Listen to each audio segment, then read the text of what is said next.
ओम नमो भगवते वासुदेवाय नमो नमः। जय श्री कृष्ण मित्रों, राधे राधे। आज की वीडियो में माघ महात्म्य के 7वें अध्याय की कथा श्रवण करने जा रहे हैं। कल की वीडियो में आपने 6वें अध्याय की कथा श्रवण की।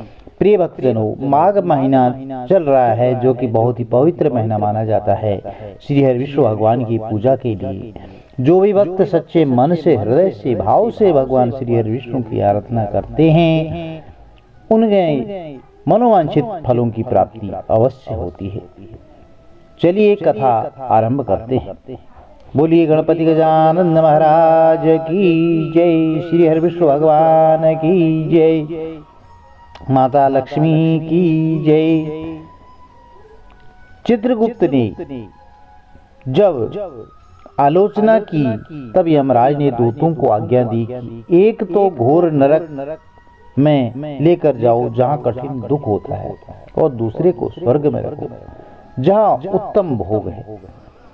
तो इस आज्ञा को प्राप्त कर रहे हे राजेंद्र, दूतों ने बड़े भाई को तो शैरव नरक में फेंका और छोटे से उत्तम दूत बोला, हे विकुंडल, मेरे साथ स्वर्ग में चलकर अपने कर्मों के किए हुए दिव्य फलों को भोगो।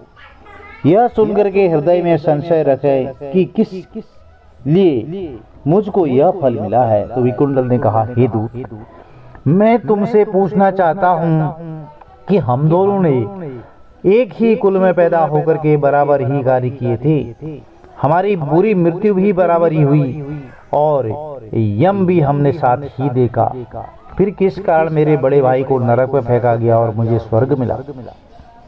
तो विकुंडल के इस प्रकार के पूछने पर यमदूत कहने लगा, हे विकुंडल, इस प्रकार एक वृक्ष पर विभिन्न प्रकार के पक्षियों का आवागमन होता है, उसी प्रकार इस संसार में पुत्र, पत्नी, बहन, भाई, माता, पिता आदि का जन्म के कारण संगम होता है।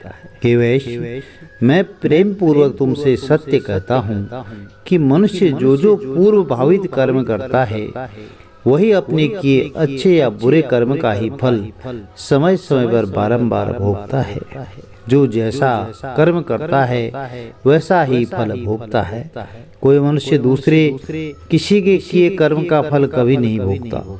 तुम्हारा भाई घोर पापों के कारण ही नरक में गया, तुम धर्मात्मा धर्म के कारण ही सदैव स्वर्ग को प्राप्त करते हो। विकुंडल ने कहा, मैंने इस जन्म में प्रायः पाप ही किए हैं, पुण्य नहीं किए। हे देवदूत, मैं अपने पुण्य को नहीं जानता, यदि तुम जानते हो तो कृपा करके मुझसे कहिए। देवदूत बोला, हे वैश्य, सुनो, जो पुण्य तुमने किया है उसे मैं भली प्रकार जानता हूँ, तुम नहीं जानते।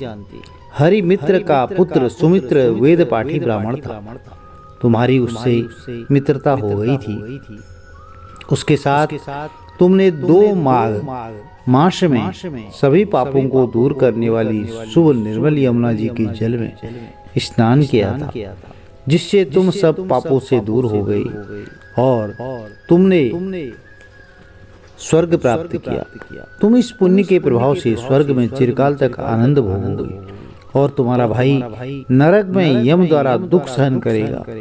वह 80 पत्रों से काटा जाएगा, मुद्गरों से ताड़ित किया जाएगा, चट्टान पर पीसा जाएगा, अंगारों से भुना जाएगा। तो दत्तात्रेय कहने लगे, इस प्रकार दूत की बातें सुनकर के वह भाई के दुख से दुखी होकर उसका शरीर पुलकायमान हो गया।